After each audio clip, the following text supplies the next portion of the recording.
Of swords ಬಂದಿದೆ. ಯಾಕೋ ತುಂಬಾ ನೋವುಗಳಾಗಿರುವಂತಹದ್ದು ರೆಪ್ರೆಸೆಂಟ್ ಆಗಿದೆ. ಕೆಲವೊಬ್ಬರಿಗೆ ಬ್ಯಾಕ್ ಸ್ಟ್ಯಾಬಿಂಗ್ ಆಗಿರುವಂತಹದ್ದು ರೆಪ್ರೆಸೆಂಟ್ ಆಗಿದೆ. ಯಾಕೋ ಕೆಲವೊಬ್ಬರಿಗೆ ಕೆಲವೊಂದು ವಂಚನೆಗಳಾಗಿರುವಂತಹದ್ದು ರೆಪ್ರೆಸೆಂಟ್ ಆಗ್ತಾ ಇದೆ. ಆದ್ರಿಂದ ನೀವು ತುಂಬಾ ಬೇಜಾರಲ್ಲಿರುವಂತಹದ್ದು ರೆಪ್ರೆಸೆಂಟ್ ಆಗ್ತಾ ಇದೆ. ಲಾಸ್ಟಿನಲ್ಲಿ ಬಂದಿರುವಂತಹ ಕಾರ್ಡ್ಸ್ ಗಳು ಯಾವ್ದಪ್ಪ ಅಂದ್ರೆ 3 ಆಫ್ ಸೋರ್ಟ್ಸ್ ಬಂದಿದೆ. Next card knight of pentacles ಬಂದಿದೆ. 6 ಆಫ್ ಕಪ್ಸ್ ಬಂದಿದೆ. 3 ಆಫ್ ಸೋರ್ಟ್ಸ್ ನಿಮ್ಮ ಬಾಟಮ್ ಆಫ್ ದ ಡಕ್ನಲ್ಲಿ 10 ಆಫ್ ಸೋರ್ಟ್ಸ್ ಬಂದಿತ್ತು. ನೋವುಗಳಾಗಿದೆ, ಬ್ಯಾಕ್ ಸ್ಟ್ಯಾಬಿಂಗ್ ಅಂದ್ರೆ ಏನೋ ಕೆಲವು ವಂಚನೆಗಳು ನಿಮ್ಮ ಲವ್ ಲೈಫ್ ನ ವಿಚಾರವಾಗಿ ಆಗಿರುವಂತಹದ್ದು ಬಾಟಮ್ ಆಫ್ ದ ಡಕ್ನಲ್ಲಿ ಹೇಳಿದ್ದೆ. ರೀಸೆಂಟ್ ಪಾಸ್ಟ್ ನಲ್ಲಿ ನಿಮ್ಗೆ ಅಷ್ಟು ನೋವುಗಳಾಗಿರುವಂತಹದ್ದು, ಬೇಜಾರುಗಳಾಗಿರುವಂತಹದ್ದು, ನೀವು ಕೆಲವೊಂದು ರೀತಿಯ ಅಳುಮೆ, ಕೆಲವೊಬ್ರು ಅಳ್ತಾ ಇರುವಂತಹದ್ದು ಕೂಡ ಇಲ್ಲಿ ರೆಪ್ರೆಸೆಂಟ್ ಆಗ್ತಾ ಇದೆ. ತುಂಬಾ ನೋವನ್ನ ಪಟ್ಟಿರುವಂತಹದ್ದು ನಿಮ್ಮ ಲವ್ ಲೈಫ್ ನ ವಿಚಾರವಾಗಿ ರೆಪ್ರೆಸೆಂಟ್ ಆಗ್ತಾ ಇದೆ. ನೆಕ್ಸ್ಟ್ ನಿಮ್ಗೆ ಸೆಕೆಂಡ್ ಕಾರ್ಡ್ ಬಂದಿರುವಂತಹದ್ದೇನು, ನೈಟ್ ಆಫ್ ಪೆಂಟಿಕಲ್ಸ್ ಬಂದಿದೆ. ನೈಟ್ ಆಫ್ ಪೆಂಟಿಕಲ್ ಏನನ್ನ ರೆಪ್ರೆಸೆಂಟ್ ಮಾಡುತ್ತೆ, ನಿಮ್ಮ ಲವ್ ಲೈಫ್ ಅನ್ನ ಉಳಿಸ್ಕೊಳ್ಳೋದಕ್ಕೆ ಬಹಳಷ್ಟು ಪ್ರಯತ್ನವನ್ನ ಮಾಡಿದ್ರಿ. ಡೇ ಟು ಡೇ ದಿನ ಅದನ್ನ ಉಳಿಸ್ಕೊಬೇಕು, ಅದನ್ನ ಕಾಪಾಡ್ಕೋಬೇಕು, ಅದನ್ನ ನಾನು ಕಳ್ಕೋಬಾರ್ದು ಅನ್ನೋದು ನಿಮ್ಮ ರೀಸೆಂಟ್ ಪಾಸ್ಟ್ ನಲ್ಲಿ ನೀವು ತುಂಬಾ ಪ್ರಯತ್ನಗಳನ್ನ ಮಾಡಿದಿರಾ. ಆದ್ರೆ ಈ ನೈಟ್ ಆಫ್ ಪ್ಯಾಂಟಿಕಲ್ಸ್ ಏನಿದೆಯಲ್ಲ, ಇದರ ಕ್ಲಾರಿಫಿಕೇಶನ್ ಕಾರ್ಡ್ ಬಂದಿರುವಂತಹದ್ದು 4 ಆಫ್ ಕಪ್ಸ್ ಬಂದಿದೆ. ನಿಮ್ಮ ಪ್ರೀತಿ ಕೆಲವೊಬ್ಬರಿಗೆ ರಿಜೆಕ್ಷನ್ ಆಗಿರುವಂತಹ ಸಾಧ್ಯತೆಗಳಿರುವಂತಹದ್ದು ರೆಪ್ರೆಸೆಂಟ್ ಆಗ್ತಾ ಇದೆ.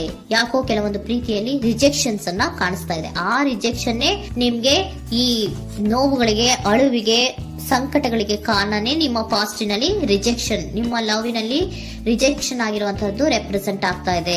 ಮೇ ಬಿ ಇದು ತುಂಬಾ ಹಳೆಯ ಪ್ರೀತಿ ಇರಬಹುದು. ಸುಮಾರು ವರ್ಷಗಳಿಂದ ನೀವು ಪ್ರೀತಿಯನ್ನ ಮಾಡಿರುವಂತಹದ್ದು, ಅಥವಾ ಕೆಲವೊಬ್ಬರಿಗೆ ಚೈಲ್ಡ್ಹುಡ್ ಲವ್ ಅಂದ್ರೆ ತುಂಬಾ ಚಿಕ್ಕ ವಯಸ್ಸಿನಿಂದಲೂ ನೀವು ಅವ್ರನ್ನ ನೋಡ್ತಾ ಬಂದಿದ್ದೀರಾ. ಅಂತಹ ಕೆಲವೊಂದು ಪ್ರೀತಿಗಳು ಕೂಡ ರೆಪ್ರೆಸೆಂಟ್ ಆಗ್ತಾ ಇದೆ. ಮತ್ತೆ ಕೆಲವೊಬ್ಬರಿಗೆ ಈ ರಿಜೆಕ್ಷನ್ ಏನಿದೆಯಲ್ಲ, ಆ ರಿಜೆಕ್ಷನ್ಸ್ ಅನ್ನೇ ನೀವು ಹಳೆಯದನ್ನ ನೆನಪಿಸ್ಕೊಂಡು ನೀವು ಕೆಲವೊಂದು ರೀತಿಯ ನೋವುಗಳನ್ನ ಪಟ್ಟಿರುವಂತಹದ್ದು ರೆಪ್ರೆಸೆಂಟ್ ಆಗ್ತಾ ಇದೆ. ಡೇ ಟು ಡೇ ಅಲ್ಲಿ ಉಳಿಸ್ಕೊಳ್ಳೋ ಪ್ರಯತ್ನವನ್ನ ನೀವು ಮಾಡಿದ್ರಿ, ಆದ್ರೂ ಕೂಡ ನಿಮ್ಮ ಲವ್ ಲೈಫಿನಲ್ಲಿ ಯಾಕೋ ರಿಜೆಕ್ಷನ್ ಆಗಿರುವಂತಹದ್ದು ರೆಪ್ರೆಸೆಂಟ್ ಆಗ್ತಾ ಇದೆ.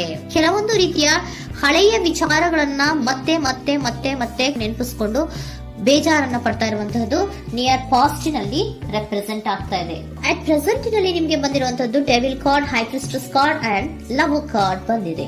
ಯಾಕೆ ಹಳೆಯದನ್ನ ನೀವು ನೆನಪಿಸ್ಕೊಂಡು ಬೇಜಾರು ಮಾಡ್ಕೋತಾ ಇದ್ದೀರಾ ಅಂದ್ರೆ, ಡೆವಿಲ್ ಕಾರ್ಡ್ ಏನನ್ನ ರೆಪ್ರೆಸೆಂಟ್ ಮಾಡುತ್ತೆ, ಅಡಿಕ್ಷನ್ ಅನ್ನ ರೆಪ್ರೆಸೆಂಟ್ ಮಾಡುತ್ತೆ. ಅಂದ್ರೆ ತುಂಬಾ ಹಚ್ಕೊಂಡ್ಬಿಟ್ಟಿರೋದು, ಅವ್ರನ್ನ ಬಿಟ್ಟಿರೋಕ್ ಆಗೋದೇ ಇಲ್ಲ ನನಗೆ ಅನ್ನುವಂತ ರೀತಿಯಲ್ಲಿ ಅಷ್ಟು ನೀವು ಅವ್ರನ್ನ ಪ್ರೀತಿಸ್ತಾ ಇರುವಂತಹದ್ದು, ಅಷ್ಟು ಅಡಿಕ್ಷನ್ ಆಗಿರುವಂತಹದ್ದು ಇಲ್ಲಿ ರೆಪ್ರೆಸೆಂಟ್ ಆಗ್ತಾ ಇದೆ. The high priestess card represent ಆಗ್ತದೆ. ಏನು ನಿಮ್ಮ ಮನಸ್ಸು ಹೇಳ್ತಾ ಇರುವಂತಹದ್ದು, ನಿಮ್ಗೆ ಏನಂತ ಹೇಳ್ತಾ ಇದೆ, ಇಲ್ಲ ನಾನು ಪ್ರೀತಿಸ್ತಾ ಇದ್ದೀನಿ, ಅವರು ಪ್ರೀತಿಸ್ತಾ ಇದ್ದಾರೆ ಅನ್ನುವಂಥದ್ದು ನಿಮ್ಮ ಮನಸ್ಸು ಪದೇ ಪದೇ ಹೇಳುವಂತದ್ದು. ಮತ್ತೆ ನಿಮ್ಮ ಮನಸ್ಸು ಅಥವಾ ಅಂತರಾತ್ಮ ಏನ್ ಹೇಳುತ್ತಲ್ಲ, ಆ ಅಂತರಾತ್ಮದ ಬಗ್ಗೆ ನೀವು ಹೆಚ್ಚು ಗಮನವನ್ನ ಕೊಡುವಂತಹದ್ದು ರೆಪ್ರೆಸೆಂಟ್ ಆಗ್ತಾ ಇದೆ. ಅದಲ್ದಿರ ನಿಮ್ಮ ಲವ್ ಲೈಫ್ ನ ವಿಚಾರವಾಗಿ ನೀವು ತಿಳ್ಕೊಳ್ಳುವಂತಹ ವಿಷಯಗಳು ಇದೆ. ಸ್ವಲ್ಪ ತಿಳ್ಕೊಳ್ಳಿ. ನಿಮ್ಮ ಅಂತರಾತ್ಮ ಏನ್ ಗೈಡೆನ್ಸ್ ಕೊಡ್ತಾ ಇದೆಯೋ ಅದರ ಬಗ್ಗೆ ಹೆಚ್ಚು ಗಮನವನ್ನ ಕೊಡಬೇಕಾಗಿರುವಂತಹದ್ದು ಅಟ್ ಪ್ರೆಸೆಂಟಿನಲ್ಲಿ ರೆಪ್ರೆಸೆಂಟ್ ಆಗ್ತಾ ಇದೆ. ಯಾಕೆ ಅಂದ್ರೆ ನೀವು ಇಲ್ಲಿ ಅಡಿಕ್ಷನ್ಸ್ ಅಲ್ಲಿ ಇದ್ದೀರಾ. ಈ ಅಡಿಕ್ಷನ್ ಅಲ್ಲಿ ಇದ್ದಾಗ ನಿಮ್ಗೆ ಬಿಟ್ಟಿರಕ್ ಆಗೋದೇ ಇಲ್ಲ ಅಂದಾಗ ಏನಾಗುತ್ತೆ, ಮತ್ತೆ ನೋವುಗಳು ಶುರುವಾಗೋ ಸಾಧ್ಯತೆಗಳಿದೆ. ಸೊ ಅದಕ್ಕೆ ನೀವೇನ್ ಮಾಡ್ಬೇಕು, ಹೈ ಪ್ರಿಸ್ಟೆಸ್ ಏನ್ ಹೇಳ್ತಾ ಇದ್ದಾರೆ, ಅಂತರಾತ್ಮದ ಮಾತನ್ನ ಕೇಳು, ನಾನು ಏನೋ ನಿಮ್ಗೆ ಹೇಳ್ತಾ ಇದ್ದೀನಿ, ಸ್ವಲ್ಪ ಕಿವಿಗೊಟ್ಟು ಕೇಳು ಅಂತ ಹೇಳ್ತಾ ಇರುವಂತದ್ದು. ಅಟ್ ಪ್ರೆಸೆಂಟಿನಲ್ಲಿ ನೀವು ಮಾಡ್ತಾ ಇರುವಂತದ್ದು ಕೆಲವೊಂದು ಅಂತರಾತ್ಮದ ಮಾತುಗಳನ್ನ ಕೇಳುವಂತಹ ಪ್ರಯತ್ನವನ್ನ ನೀವು ಮಾಡ್ತಾ ಇರುವಂತಹದ್ದು ರೆಪ್ರೆಸೆಂಟ್ ಆಗ್ತಾ ಇದೆ. ನಿಮ್ಮ ಲವ್ ಲೈಫಿನ ವಿಚಾರವಾಗಿ ಮತ್ತಷ್ಟು ವಿಷಯಗಳನ್ನ ತಿಳ್ಕೊಳ್ಳುವಂತಹದ್ದು ಇದೆ, ಕೆಲವೊಂದು ರಹಸ್ಯಗಳಿದೆ ಅನ್ನುವಂಥದ್ದು ರೆಪ್ರೆಸೆಂಟ್ ಮಾಡ್ತಾ ಇದೆ. ಯಾಕೆ ಅಂದ್ರೆ high priestess card represented by secrets ಅನ್ನ ರೆಪ್ರೆಸೆಂಟ್ ಮಾಡುತ್ತೆ. ಕೆಲವೊಂದು ವಿಚಾರಗಳನ್ನ ತಿಳ್ಕೊ ಕೆಲವೊಂದು ವಿಚಾರಗಳ ಬಗ್ಗೆ, ನಿನ್ನ ಲವ್ ಲೈಫಿನ ವಿಚಾರಗಳ ಬಗ್ಗೆ ಇನ್ನೂ ಸ್ವಲ್ಪ ವಿಚಾರಗಳನ್ನ ತಿಳ್ಕೊ ಅನ್ನೋದು ನಿಮ್ಮ ಅಂತರಾತ್ಮದ ಮಾತು ಹೇಳ್ತಾ ಇರುವಂತದ್ದು ರೆಪ್ರೆಸೆಂಟ್ ಆಗ್ತಾ ಇದೆ. ಲವರ್ ಕಾರ್ಡ್ ಬಂದಿದೆ, third card. So lover card ಏನನ್ನ ರೆಪ್ರೆಸೆಂಟ್ ಮಾಡುತ್ತೆ, ನೀವಿಬ್ರು ಒಂದು ರೀತಿಯ ಸೋಲ್ಮೇಟ್ಸ್ ಅನ್ನ ರೆಪ್ರೆಸೆಂಟ್ ಮಾಡುತ್ತೆ, ಒಂದು ರೀತಿಯ ಬಾಂಡೇಜ್. ಯಾಕೆ ಈ ಅಡಿಕ್ಷನ್ ಬರುತ್ತೆ, ಒಂದು ರೀತಿಯ ಬಾಂಡೇಜ್ ಇರುವಂತಹದ್ದು, ತುಂಬಾ ಸಾಮರಸ್ಯ, ನಾವಿಬ್ರು ಬಿಟ್ಟಿರಕ್ ಆಗೋದಿಲ್ವೇನೋ, ನಾವಿಬ್ರು ಲವರ್ಸ್ ಅನ್ನೋ ತರ ನೀವು ಅಟ್ ಪ್ರೆಸೆಂಟಿನಲ್ಲಿ ಆಲೋಚನೆಗಳನ್ನ ಮಾಡ್ತಾ ಇರುವಂತದ್ದು ರೆಪ್ರೆಸೆಂಟ್ ಆಗ್ತಾ ಇದೆ. ನೆಕ್ಸ್ಟ್ ನೀವು ಇಮಿಡಿಯೇಟ್ ಫ್ಯೂಚರ್ ನಲ್ಲಿ ಮಾಡುವಂತಹದ್ದೇನು, ನೀವು ಮಾಡುವಂತಹದ್ದು ಬಹಳ ಧೈರ್ಯದಿಂದ ಕೆಲವೊಂದು ನಿರ್ಣಯಗಳನ್ನ ನಿಮ್ಮ ಲವ್ ಲೈಫಿನ ವಿಚಾರವಾಗಿ ಮಾಡುವಂತಹದ್ದು ರೆಪ್ರೆಸೆಂಟ್ ಆಗ್ತಾ ಇದೆ. ಆಲೋಚನೆ ಏನೋ ಮಾಡ್ತಾ ಇದ್ರ, ನಾನು ಧೈರ್ಯವಾಗಿ ಏನೋ ಕೆಲವೊಂದು ಆಲೋಚನೆಗಳನ್ನ ಮಾಡಬೇಕು, ಮುಂದೆ ಬರಬೇಕು ಅನ್ನುವಂತಹ ಇಂಡಿಪೆಂಡೆಂಟ್ ಆಗಿ ಕೆಲವು ನಿರ್ಧಾರಗಳನ್ನ ಮಾಡಬೇಕು ಅನ್ನೋದನ್ನ ರೆಪ್ರೆಸೆಂಟ್ ಮಾಡ್ತಾ ಇದೆ. ನೆಕ್ಸ್ಟ್ ಕಾರ್ಡ್ ಬಂದಿರುವಂತಹದ್ದೇನು, two of cups, equal given and take. ಇದರಲ್ಲಿ ರೀತಿಯಲ್ಲಿ ಶೇರಿಂಗ್ ಅನ್ನೋದು ಇದೆ. ನಿಮ್ಮ ಪ್ರೀತಿಯಲ್ಲಿ ಒಂದು ಬಾಂಡೇಜ್ ಇದೆ, ಸಾಮರಸ್ಯ ಇದೆ, ಪ್ರೀತಿ ಇದೆ. ನೀವೇನ್ ಮಾಡ್ತಾ ಇದ್ದೀರಾ, ಇಮಿಡಿಯೇಟ್ ಫ್ಯೂಚರ್ ಅಲ್ಲಿ ಒಂದು ಆಕ್ಷನ್ ಅನ್ನ ತಗೋಬೇಕು, ಧೈರ್ಯವಾಗಿ ಮುನ್ನುಗ್ಗೋ ಅಂತ ಪ್ರಯತ್ನವನ್ನ ಮಾಡ್ತೀರಾ. ನೆಕ್ಸ್ಟ್ ಕಾರ್ಡ್ ಬಂದಿರುವಂತಹದ್ದು ಯಾವುದು, ಹ್ಯಾಂಗರ್ ಮ್ಯಾನ್ ಬಂದಿದೆ. ಏನೋ ಮಾಡ್ಬೇಕು ಅಂತ ಹೋಗ್ತೀರಾ, ಈಕ್ವಲ್ ಶೇರಿಂಗ್ ಅನ್ನ ಮಾಡ್ಕೋಬೇಕು, ನಮ್ಮ ಪ್ರೀತಿಯಲ್ಲಿ ಈಕ್ವಲ್ ಶೇರಿಂಗ್ ಅನ್ನ ಮಾಡ್ಕೋಬೇಕು ಅಂತ ಹೋಗ್ತೀರಾ.